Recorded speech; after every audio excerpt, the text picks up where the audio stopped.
ಅನುಷ್ಕಾ ತನ್ನ ಅಕೌಂಟ್ನಲ್ಲಿ ಬಂದಿದ್ದ ದುಡ್ಡು ನೋಡಿ ದಂಗಾಗುತ್ತಾಳೆ ಮತ್ತು ಅದನ್ನು ಯಾಕೆ ಎಂದು ಆಕರ್ಷ್ನನ್ನು ಕೇಳಿದಾಗ ಆಕರ್ಷ್ ಅದು ನಿನ್ನ ಒಂದು ದಿನದ ಪೇಮೆಂಟ್ ಎಂದು ತಿಳಿಸುತ್ತಾನೆ.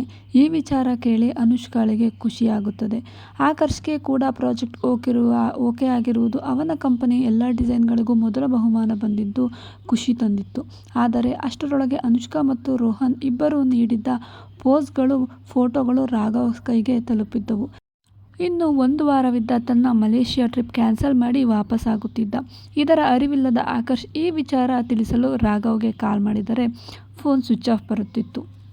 ಅನುಷ್ಕಾ ಮನಸ್ಸಿನಲ್ಲಿ ಸಂಜುಗೆ ಸರ್ಪ್ರೈಸ್ ಕೊಡಲು ಪ್ರಯತ್ನಿಸುತ್ತಿದ್ದಳು. ರಾತ್ರಿ ಮುಗಿಸಿ ಬೆಳಗ್ಗೆ ಆಗುವಷ್ಟರಲ್ಲಿ Anushka most eligible model icon ಆಗಿ ರೂಪುಗೊಂಡಿದ್ದಳು. ಅವಳು ಈ ರೂಮ್ಗೆ ಬಂದಾಗ, ಹೋಟೆಲ್ಗೆ ಬರುವಾಗ ಇಲ್ಲದ ಅದೆಷ್ಟೋ ಗೌರವ ಅವಳು ವಾಪಸ್ ಹೋಗುವಷ್ಟರಲ್ಲಿ ಪಡೆದಿದ್ದಳು. ಎಲ್ಲರೂ ತಮ್ಮ ತಮ್ಮ ಊರುಗಳ ಕಡೆಗೆ ನಡೆದರು. ಜೂಲಿ ಡಿಸೋಜಾ ತನ್ನ ಮುಂದೆ ಇದ್ದ ಗ್ಲಾಸ್ ಟೇಬಲ್ ಮೇಲೆ ಅಲ್ಲೇ ಇದ್ದ ವಾಸ್ ಜೋರಾಗಿ ಬೇಸೆದಳು. ಅವಳ ಕಣ್ಣು ಮುಂದೆ ಇಂಡಿಯನ್ ಟ್ರೆಡಿಷನಲ್ ಫೆಸ್ಟ್ ವಿಡಿಯೋ ತುಣುಕುಗಳು ಬರುತ್ತಿದ್ದವು. ಅವಳ ಎದುರಿಗೆ ಅವಳ ಸೆಕ್ರೆಟರಿ ಕೈಕಟ್ಟಿ ನಿಂತಿದ್ದ. ಅವಳು ತನ್ನ ಹಲ್ಲು ಮಸೆಯುತ್ತಾ, ರಾಘವ್, ಹೇಗಾದರೂ ನಿನ್ನನ್ನು ತುಳಿಬೇಕು ಅಂದ್ಕೊಂಡೆ. ನೀನು ಹೊಸ ಮುಖ ಇಂಟ್ರೊಡ್ಯೂಸ್ ಮಾಡ್ತಿದ್ದೀಯಾ ಎನ್ನುತ್ತಾ ತನ್ನ ಮುಂದೆ ಇದ್ದ ಗಾಜಿನ ಟೇಬಲ್ ಪುಡಿ ಪುಡಿ ಮಾಡಿದಳು. ಏನವಳ ಹೆಸರು ಎಂದಾಗ ನಡುಗುತ್ತಿದ್ದ ಧ್ವನಿಯಲ್ಲೇ ಅನುಷ್ಕಾ ಎಂದನು ಅವಳ ಸೆಕ್ರೆಟರಿ.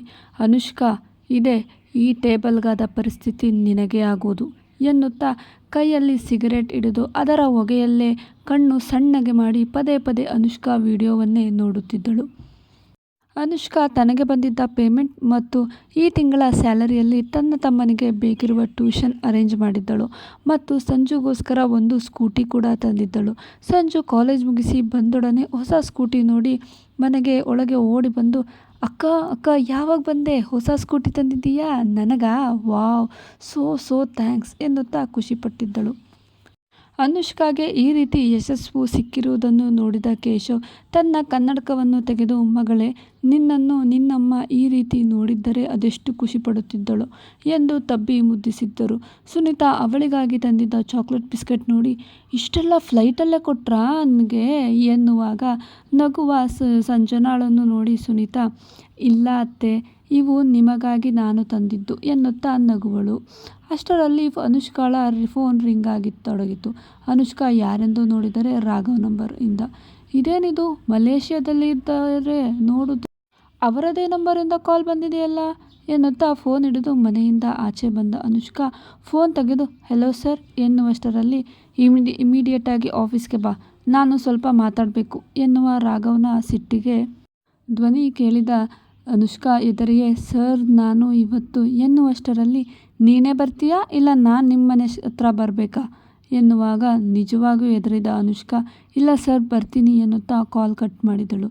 ಒಳಗೆ ಬಂದವಳೆ, ಮಾವ, ಏನೋ ಆಫೀಸಲ್ಲಿ ಸ್ವಲ್ಪ ಅರ್ಜೆಂಟ್ ಕೆಲಸ ಇದೆಯಂತೆ, ನಾನು ಹೋಗಿ ಬರ್ತೀನಿ. ಸಂಜು, ನಿನ್ನ ಗಾಡಿ ಕೀ ಕೊಡು ಎನ್ನುವಾಗ ಅನುಷ್ಕಾಗೆ, ಇವತ್ತು ರೆಸ್ಟ್ ಇದೆ ಎಂದೆ, ಮತ್ತೆ ನಾಳೆ ಕೂಡ ಲೀವ್ ಇದೆ ಅಂದ್ಯಲ್ಲೇ, ಇವಾಗ ತಾನೇ ಬಂದಿದೆಯಾ, ಎಲ್ಲೇ ಆಫೀಸ್ಗೆ ಕರೀತಿದ್ದಾರಾ ಎನ್ನುತ್ತಾ ತನ್ನ ಚಾಕ್ಲೇಟನ್ನು ಹಿಡಿದ ಸುನೀತಾಳಿಗೆ ಉತ್ತರಿಸುತ್ತಾ, ಇಲ್ಲ ಅತ್ತೆ, ಹಾಗೆ ಹೇಳಿದ್ರು, ಬಟ್ ಏನೋ ಅರ್ಜೆಂಟ್ ಇದೆ ಅಂತ ಅನಿಸುತ್ತೆ ಎನ್ನುವಾಗ ಸಂಜು ಹೊಸ ಗಾಡಿ ಕೀ ಕೊಡುತ್ತಾಳೆ. ಇದು ಬೇಡ, ನಿಂದು ಕೊಡು, ಇನ್ಮೇಲೆ ಇದು ನಂದು, ಇದು ನಿನಗೆ ಕಾಲೇಜ್ಗೆ ಕೊಟ್ಟಿರೋದು ಹೊಸ ಗಾಡಿ ಎನ್ನುತ್ತಾಳೆ.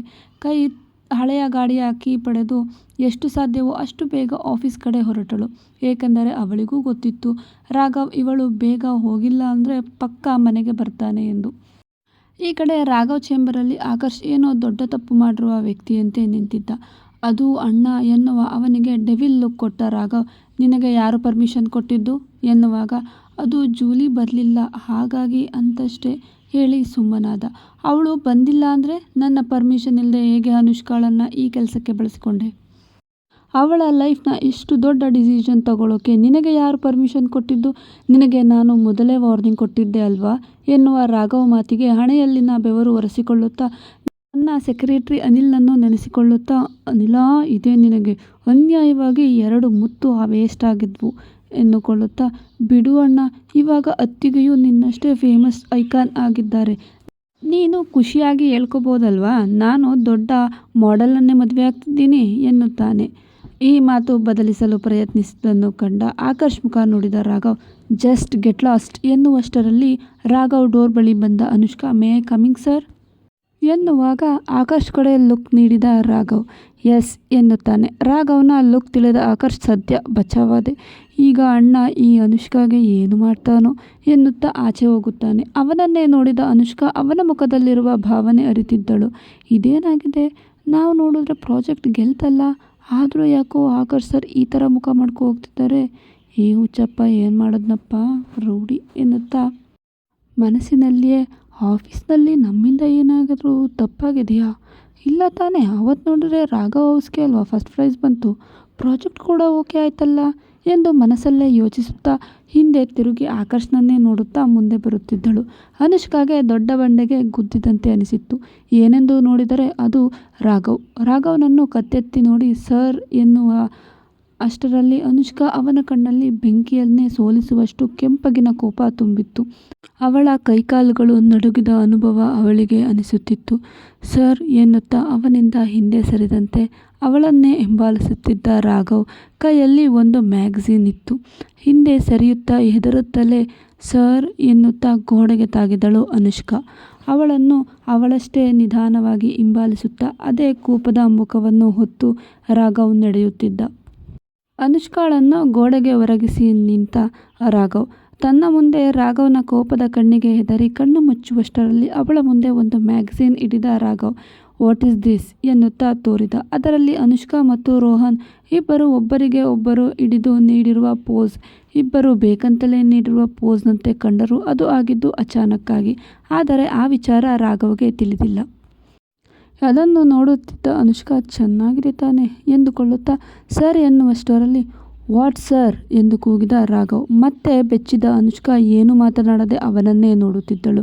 ನಿನಗೆ ಇದೆಲ್ಲಕ್ಕೂ ಪರ್ಮಿಷನ್ ಕೊಟ್ಟಿದ್ದು ಯಾರು ಎನ್ನುವಾಗ ಅದು ಆಕರ್ಷ್ ಸರ್ ಯಾರೋ ಮಾಡೆಲ್ ಬಂದಿಲ್ಲ ಅಂದರು ಎನ್ನುವಾಗ ಮಾತು ಕಟ್ ಮಾಡಿದ ರಾಘವ್ ಯಾರಿಗೋ ಮದುವೆ ಹುಡುಗಿ ಬಂದಿಲ್ಲ ಅಂದರೆ ನೀನೇ ಮದುವೆ ಕೂಡ ಆಗ್ತೀಯಾ ಎನ್ನುತ್ತಾನೆ. ಈ ಮಾತಿನಿಂದ ಅನುಷ್ಕಾ ಕಣ್ಣಿಂದ ನೀರು ತಾನಾಗಿಯೇ ಜಾರತೊಡಗಿತ್ತು. ಅಳುತ್ತಲೇ ಹೀಗೆಲ್ಲ ಮಾತಾಡಬೇಡಿ ಸರ್, ಅವತ್ತು ನಾನು ಈ ಕೆಲಸ ಮಾಡುವುದು ಅನಿವಾರ್ಯವಾಗಿತ್ತು, ಹಾಗಾಗಿ ನಾನು ಸಮ್ಮತಿಸಬೇಕಿತ್ತು ಅಷ್ಟೇ. ಇದರಿಂದ ನಿಮಗೇನು ಪ್ರಾಬ್ಲಮ್ ಆಗಿದ್ದು? ಹೇಳಬೇಕೆಂದರೆ ಇದರಿಂದ ನಿಮಗೆ ನಿಮ್ಮ ಪ್ರಾಜೆಕ್ಟ್ಗೆ ಕಂಪನಿಗೆ ಫಸ್ಟ್ ಪ್ರೈಸ್ ಕೂಡ ಸಿಕ್ಕಿದೆ. ಅದು ನೀವು ಅದಕ್ಕೆ ಅಪ್ರಿಷಿಯೇಟ್ ಮಾಡದಿದ್ರೂ ಪರವಾಗಿಲ್ಲ, ಆದರೆ ಬೈಯೋದು ತಪ್ಪು ಎನ್ನುವ ಅನುಷ್ಕಾಳ ಕೆನ್ನೆಗಳೆರಡನ್ನು ತನ್ನ ಕೈಯಲ್ಲಿ ಬಿಗಿಯಾಗಿ ಒತ್ತುತ್ತಾ ನನ್ನ ಪ್ರೀತಿ ಮಾಡಿ ಮತ್ತೊಬ್ಬನಿಗೆ ಇಷ್ಟು ಕ್ಲೋಸ್ ಆಗಿ ನಿಂತಿರುವ ನಿನ್ನನ್ನು ಅಪ್ರಿಷಿಯೇಟ್ ಮಾಡಬೇಕಾ, ವಾವ್ ಎನ್ನುತ್ತಾನೆ ರಾಘವ್. ಈ ಮಾತು ಕೇಳಿ ಪ್ರೀತಿನಾ, ಅದು ನಿಮ್ಮನ್ನ ಎನ್ನುವ ಅನುಷ್ಕಾ ಅವನ ಕೈಯಿಂದ ತನ್ನ ಮುಖವನ್ನು ಬಿಡಿಸಿಕೊಳ್ಳಲು ಪ್ರಯತ್ನಿಸುತ್ತಾಳೆ. ಅವಳ ಮಾತು ರಾಘವ್ ಮನಸ್ಸನ್ನು ಮತ್ತಷ್ಟು ಕದಲಿತ್ತು. ಅವನ ಕೋಪ, ಅವನ ಬಾಯಿಂದ ಯಾವ ಪದ ಬರ್ತಿದೆ ಅಂತ ಸ್ವತಃ ರಾಘವ್ಗೂ ತಿಳಿಯದಷ್ಟು ಕೋಪ ಅವನನ್ನು ಆವರಿಸಿತ್ತು. ತನ್ನ ಕೈಯಿಂದ ಮ್ಯಾಗಝೀನ್ ಬಿಸಾಡುತ್ತಾ ಏನು ದುಡ್ಡು ಅಂದರೆ ನೀವೆಲ್ಲ ಮಿಡಲ್ ಕ್ಲಾಸ್ ಜನ, ಕೆಲಸದಲ್ಲಿ ಮಾತ್ರವಲ್ಲ ಮನುಷ್ಯನನ್ನು ಬದಲಾಯಿಸಿ ಬಿಡ್ತೀರಾ ಎನ್ನುತ್ತಾ ತನ್ನ ಮೊಬೈಲಿಂದ ಅವತ್ತು ಸಂಜು ಅನುಷ್ಕಾ ಮೊಬೈಲಲ್ಲಿ ನೀಡಿದ್ದ ಹಾರ್ಟ್ ಸಿಂಬಲ್ ಇರೋ ರಿಪ್ಲೈ ತೋರಿಸುತ್ತಾ ಮರ್ತೋಯ್ತಾ, ರೋಹನ್ನ ನೋಡಿದ ಮೇಲೆ ನನಗೆ ಪ್ರೀತಿಯ ಒಪ್ಪಿಗೆ ನೀಡಿದ್ದು ಎನ್ನುತ್ತಾನೆ. ಆದರೆ ಅದು ಮಾಡಿದ್ದು ಸಂಜು, ಅವಳು ಮಾಡಿಲ್ಲ ಎಂದು ಹೇಳಲು ಅವಳಿಗೆ ಆಗುತ್ತಿರಲಿಲ್ಲ. ಅವಳಿಗೆ ಈಗ ರಾಘವ್ ಆಡಿದ್ದ ಮಾತು ಮನಸ್ಸನ್ನು ಚುಚ್ಚುತ್ತಿತ್ತು.